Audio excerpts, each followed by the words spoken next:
Donc, bienvenue à la deuxième partie de la tour de garde. Dans la vidéo précédente, on avait préparé le carton qui allait nous servir de base, ainsi que le premier et le deuxième étage. Ça, c'est les structures intérieures, faites en carton, donc double couche, beaucoup plus solide. On avait aussi préparé le trou pour mettre la porte.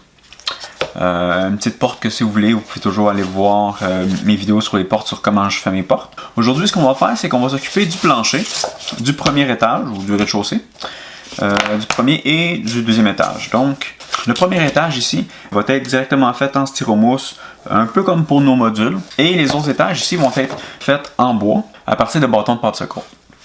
Donc, on va commencer par le premier étage. Ce qui est important de savoir sur le premier étage, ou le rez-de-chaussée, si on peut dire, c'est qu'il va falloir découper un carré qui va rentrer dans nos mesures, qui va tout simplement être notre carré que j'ai au préalable fait sur notre base. Donc, on va prendre un de nos morceaux de styromousse.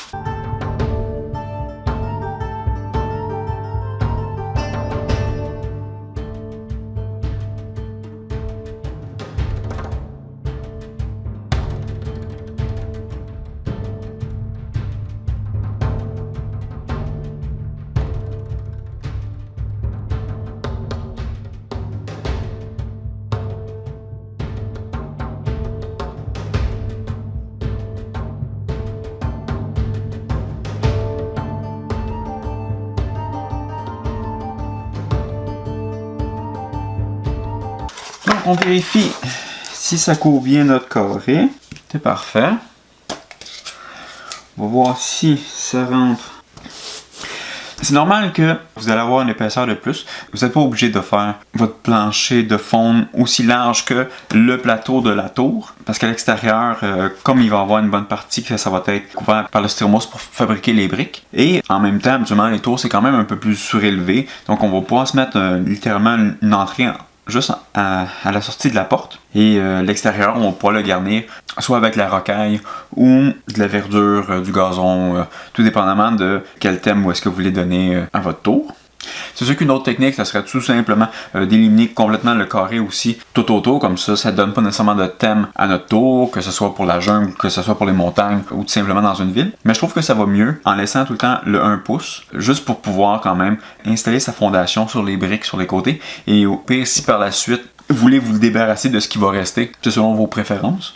En premier lieu, ce qu'on va faire, c'est d'enlever une couche de papier sur la base. Ça s'enlève quand même assez facilement. Vous pouvez, si vous voulez, directement la coller sur la base. Une fois votre base collée, ce qu'on va faire, c'est qu'on va commencer à travailler tout de suite pour placer les aimants.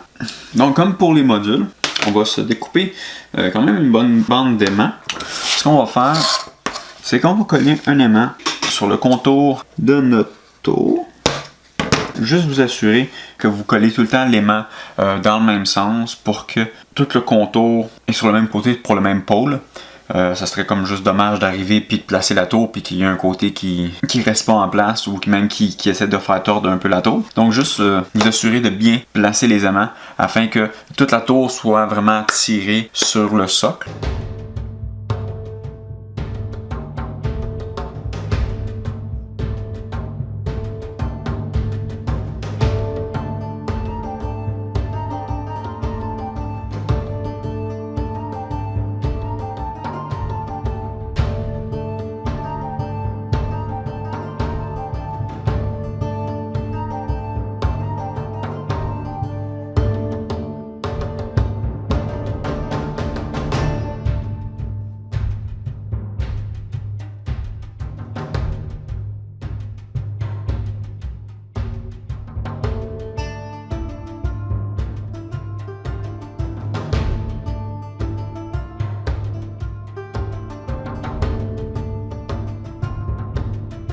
Une fois la base du premier étage faite, assurez-vous que les aimants ne dépassent pas trop vers l'intérieur ou même l'extérieur de la structure pour être sûr de ne pas empiéter sur les constructions. On n'aura pas beaucoup à se soucier des murs intérieurs de la tour. Quand nos personnages vont rentrer à l'intérieur de la tour, ce qui va définir les murs, ça va être le styromousse qu'on va coller pour faire les murs extérieurs tout autour de notre plancher. Pour ce qui est des autres étages, comme les étages vont être à une certaine hauteur, c'est seulement la section ici, ainsi que les morceaux des styromousses qui vont aussi servir au mur extérieur, qui vont définir notre hauteur de mur. Donc, pour finir notre premier étage, après avoir installé complètement toutes nos bandes magnétiques, il va falloir trouver sur nos bandes magnétiques quel côté qui colle et quel côté qui colle pas. Et ce qu'on va faire, c'est qu'en premier lieu, on va déterminer un côté face à notre tour. Donc ici, mettons que je mettrais le côté face.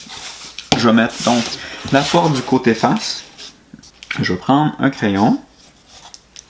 Je vais marquer ma porte. Donc, ce qu'on va faire, c'est qu'on va mettre des bandes magnétiques complètement tout autour. Tout en s'assurant de ne pas se tromper de côté pour être sûr que la tour s'attire et non pas se repousse avec le plancher.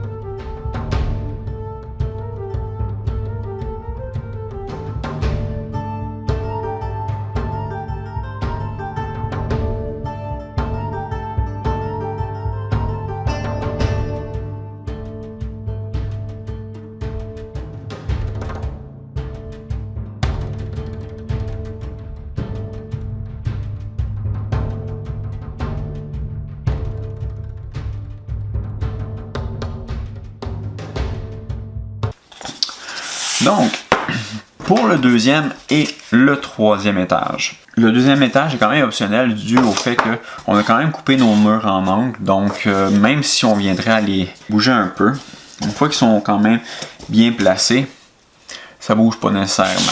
Donc, pour le deuxième et troisième étage, vous pouvez mettre des bandes magnétiques. Personnellement, je vous recommande, si vous voulez mettre des bandes magnétiques, de faire entre votre premier et votre deuxième étage un allée tout simplement droit. Ça va être beaucoup plus facile de pouvoir coller les bandes magnétiques. Vous allez être sûr que ça va arriver comme du monde. Mais pour cette démo-là, comme ça prend quand même un certain temps pour pouvoir mettre les bandes magnétiques, la seule chose que je vais faire, c'est tout simplement sceller mon carton avec une couche de colle chaude entre les deux étages pour que la finition ne paraisse pas sur le produit final. Notre premier étage. Juste se rappeler que notre premier étage, c'est une base de 4 carrés par 4 carrés. Donc, on va commencer à faire nos carrés d'un pouce et quart.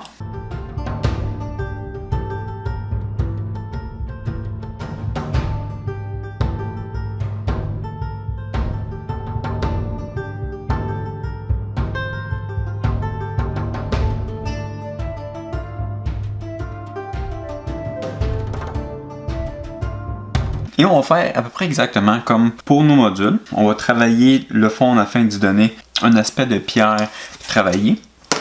Donc la première chose qu'on va faire, c'est tout simplement prendre notre boule d'aluminium. On va lui donner une texture.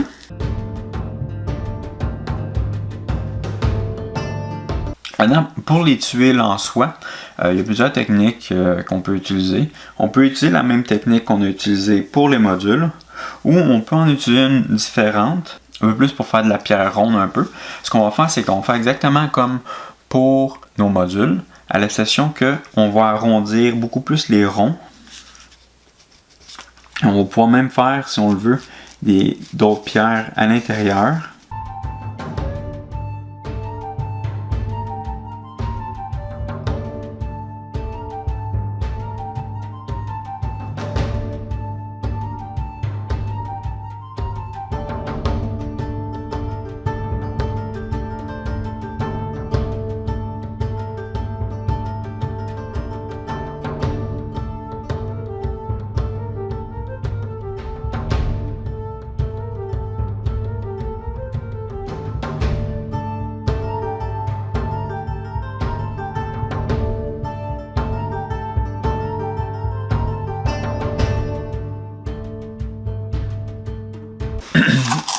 Qu'est-ce qui est quand même important sur votre pattern, c'est de garder quand même les lignes de quadrillage quand même bien distinctes. Vous pouvez faire ce que vous voulez dans les carrés, comme ici j'ai fait quand même un bon pattern de pierres très différentes dans chacun des carrés, mais j'ai quand même fait très attention de garder justement les lignes qui séparent mon quadrillage quand même bien en vue.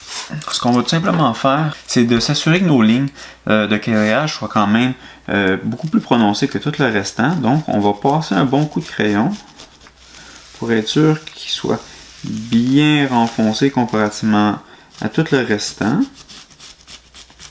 Une fois qu'on est satisfait avec le relief qu'on lui a donné, ce qu'on va faire par la suite, c'est tout simplement peinturer notre styromousse avec notre Mod Podge. Donc, une fois notre couche de Mod Podge appliquée, on va la laisser sécher. Ce qu'on va faire, c'est qu'on va commencer à s'attarder sur les autres étages. Mon cil entre les deux étages est sec.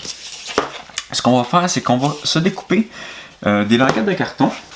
Ça va ressembler un peu à comme si on faisait des murs pour les modules, à l'exception qu'ils n'auront pas nécessairement besoin d'avoir une épaisseur bien précise. Il va seulement falloir qu'il y ait absolument un côté qui est quand même très droit, comme c'est la bordure de mon carton.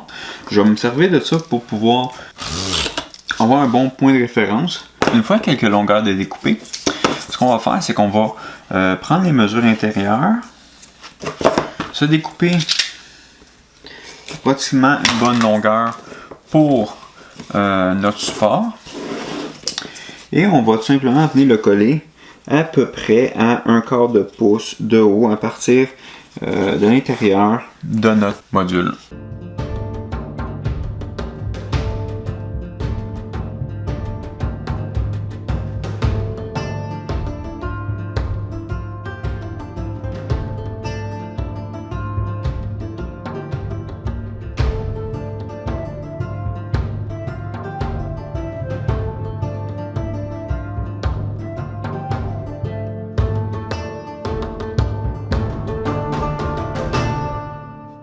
Une fois nos 4 supports installés, ce qu'on va commencer à faire, c'est tout simplement directement le plancher en soi. Le plancher va être fait en bois, donc ça va nous prendre plusieurs bâtonnets de bois.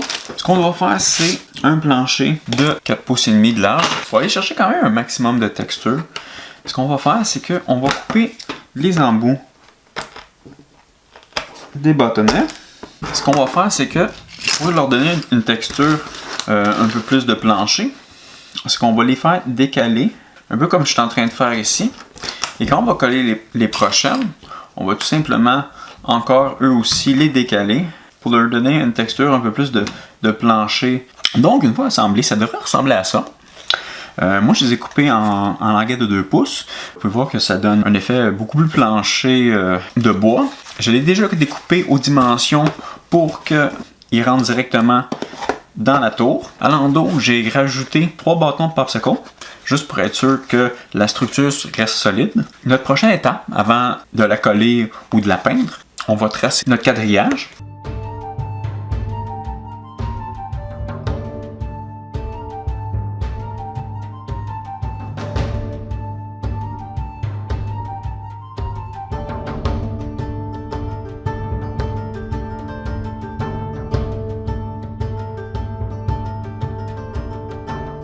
Une des techniques que j'ai utilisées pour pouvoir le couper pour que ça reste quand même droit, une fois que tous vos bâtonnets sont collés, c'est sûr qu'il va y avoir des sections qui vont dépasser d'en haut et d'en bas. Moi, personnellement, ce que je fais, c'est que j'ai calculé combien de large que j'avais besoin. J'ai pris ma règle, je me suis fait un trait, assuré que, bien entendu, que mes angles étaient bons. Et pour couper, je n'ai pas été avec les ciseaux, j'ai été avec mon couteau. Assurez-vous d'avoir une lame neuve, ou du moins que le bout de votre lame soit neuve. Et juste faire très attention pour ne pas vous couper. Tout ce que vous avez à faire, c'est tout simplement passer à plusieurs reprises et votre couteau va finir par passer au travers. Il y a beaucoup moins de chances de faire éclater votre bois ou de tout simplement les faire décoller en utilisant le cutter au lieu des ciseaux. Donc, une fois qu'on a mesuré nos carrés et qui ont quand même de l'air proportionnel, ce qu'on va faire, c'est qu'on va reprendre notre couteau, on va se donner seulement une passe de couteau sur toutes nos lignes qu'on a fait.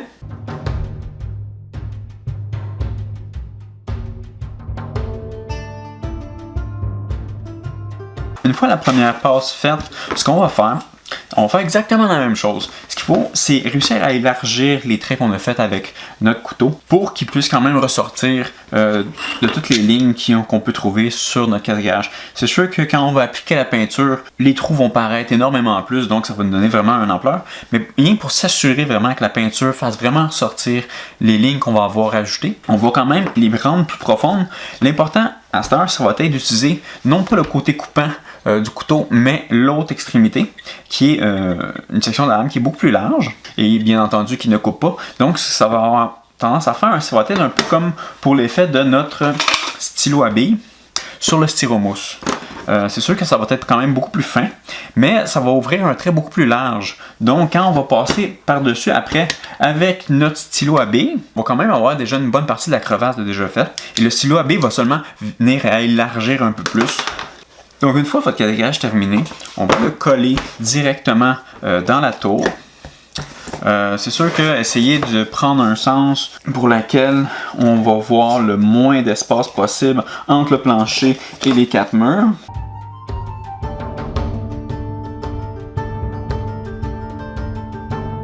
Donc une fois votre plancher collé, vous pouvez toujours commencer à faire la peinture pour le plancher et un peu les murailles sur les côtés. Mais personnellement, j'attendrais d'être rendu aussi d'avoir les côtés extérieurs de fait. Donc la prochaine étape, ça va être de faire le toit de notre tour, donc le dernier étage de notre tour. Ça va être assez similaire à l'étage précédent, à l'exception que sur notre autre étage, on l'a fait pour qu'il fitte à l'intérieur, tandis que là, on va le faire pour qu'il fitte par l'extérieur. Ce qu'on peut faire, c'est toujours le laisser dépasser d'environ, à partir des murs extérieurs, lui laisser un quart de pouce de plus. Donc, comme mes murs font 5 pouces, on va donc lui mettre 5 pouces et demi de large. Le principe va rester exactement le même. Je vais utiliser des bâtons d'environ 2 pouces que je vais tout simplement coller un à côté de l'autre. Donc, une fois le deuxième étage terminé, ça devrait ressembler à ça.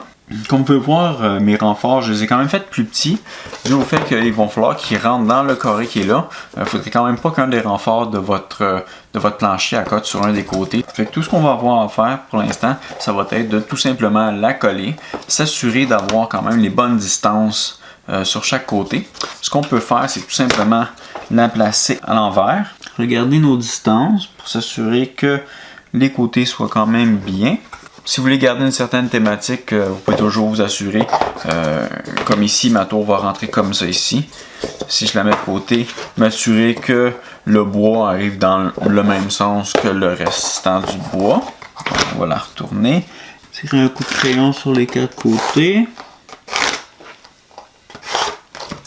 Ça va nous donner une ligne directrice où appliquer la colle.